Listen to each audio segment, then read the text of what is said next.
Conceptos asociados a los números enteros. Pero antes vamos a ver un poco de la clasificación de los números. Bien, entonces tenemos aquí esta clasificación que empieza lógicamente desde los naturales y termina en los complejos. Y los complejos, de ahí vienen los reales, de ahí vienen los imaginarios, los racionales, los irracionales, los enteros, los números primos y los números naturales. Entonces, vamos a hacer una breve explicación de cómo son estos. Por ejemplo, un número complejo, algunos lo denotan con una R o le denotan con una Z, que es igual a más BI, y está formado por una parte real y una parte imaginaria. Cuando se escribe de esta forma, es la forma binaria de un número complejo, pero también puede ser escrito de forma polar, y la forma polar, pues, es con la norma de ese número, puede ser la norma de Z o de R, y cis y el ángulo. Cis no es más que una identidad trigonométrica que muchos ya la conocen, que es el coseno del ángulo más el imaginario seno del ángulo. En cambio, en los números reales, pues al trabajar con los reales, el conjunto, ya sabemos qué números nomás tiene, ¿no es cierto? Tiene el 0, tiene 3, cualquier número que forme parte de esos conjuntos, pi, Euler o neperiano, fracciones, infinitesimales, raíces, una cantidad dependiendo de los números racionales y los irracionales. Y los irracionales, pues van a ser, estos son los racionales, pues los racionales no es más que las fracciones y los números que tienen una cierta cantidad infinitesimal, pero los decimales periódicos, como por ejemplo 2,3 periódico o 2,45 periódicos, que son los combinados o mixtos. Y los irracionales, pues son los infinitesimales, pero no periódicos. Por ejemplo, el número pi, Euler, neperiano, ¿no es cierto? Y 0, y una cierta cantidad de decimales infinitos. Y tenemos el conjunto de los enteros.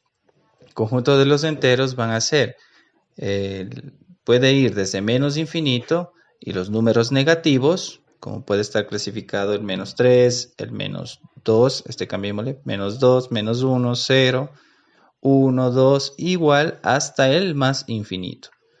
Los números primos forman parte de este conjunto, pero los números primos, vamos a poner esto bien, los números primos es igual a aquellos que son divisibles para sí mismos y para la unidad, como el 3, el 2 también es un número primo, vamos a poner mejor esta parte, sería el 2, el 3, el 5, el 7, el 11, ¿sí? El 13, etc.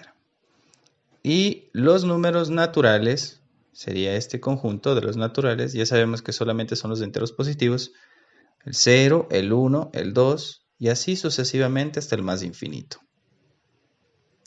Bien, vamos a ver factores divisores y múltiplos.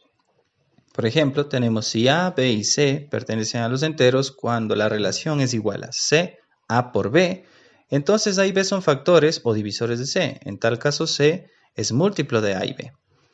Haciendo el ejemplo que tenemos ahí, tenemos el número menos 20 es múltiplo de 10. ¿Por qué? Bueno, el múltiplo de 10 porque menos 20 es igual, si yo tengo los factores, a menos 2 por 10. Entonces, se cumple esa relación. La relación que tengo aquí, que sería C, es igual a A por B. Por lo tanto, 20 sí es el múltiplo de 10, ¿no es cierto? O es divisor de 10. ¿Ya? En el otro ejemplo que tengo aquí, sería 5 y 7 son factores de 35, porque 35 es igual a 5 por 7. Y viene de la misma relación, que C es igual a A por B. Entonces, podemos decir que A y B son factores de C.